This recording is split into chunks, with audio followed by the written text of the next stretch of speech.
Hello kapamilya, ayan po magluluto po tayo ng ating tanghalian at ayan naggisa na po tayo ng bawang, sibuyas at luya. Ayan po at gigis natin yung ating paa ng manok at ayan masarap na ulam na naman yan kapamilya at alam nyo naman masusta din yan. At yan po yung ating iluluto. Ayan naglagay tayo ng isang basong tubig para pakuluan natin. At nang kumulo na yung ating pinakuluan na paa ng manok, naglagay din tayo ng isang bote ng soda dyan para mas masarap yung timpla nating adobong paa ng manok. Ayan. At nilagyan na rin natin ng pangpalasa. At yan mamaya takpan muna natin para lumambot nating adobong paa. Ayan po yung ating ulam. Naku, masarap na naman ito kapamilya. At ito ating tanghalian to ngayon. At ayan naman nilagyan din natin ng kaunting pineapple chunk. Yan yung nilagay natin. Kaya ayan kapamilya, nilagyan din natin yung maliit lang pineapple chunk yung nilagay natin. At syempre naghalo din tayo dyan ng oyster sauce at syempre yung siling green.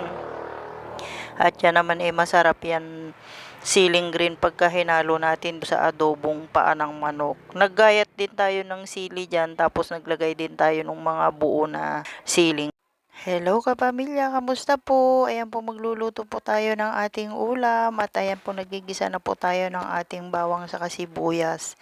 At yan naman masustansya na naman itong ating niluluto. Ayan po ang ating ulam. Ayan po at yung pagpapakulo po nung sahog nung ating ulam ay isinabay na po natin para mabilis lang pong lumambot yung ating sahog. At yan naman yung ating pinakukuluan. Yan, hahaluan po natin ng siling green sa yung ating bunga ng ampalaya kung naalala nyo yung pinitas natin yan.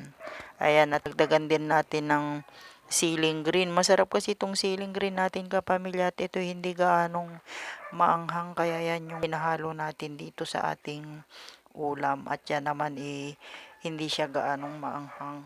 Ayan po kapamilya, ating ulam, fresh from the garden na naman yung hinalo natin dito sa ating ulam. Kaya malaking bagay kung may mga tanim po tayo ng mga ganito kasi imbis na bibili pa tayo, libre na lang kasi may mga tanim nga po tayo. Kaya napakalaking bagay po pag may mga tanim po tayong mga ganito.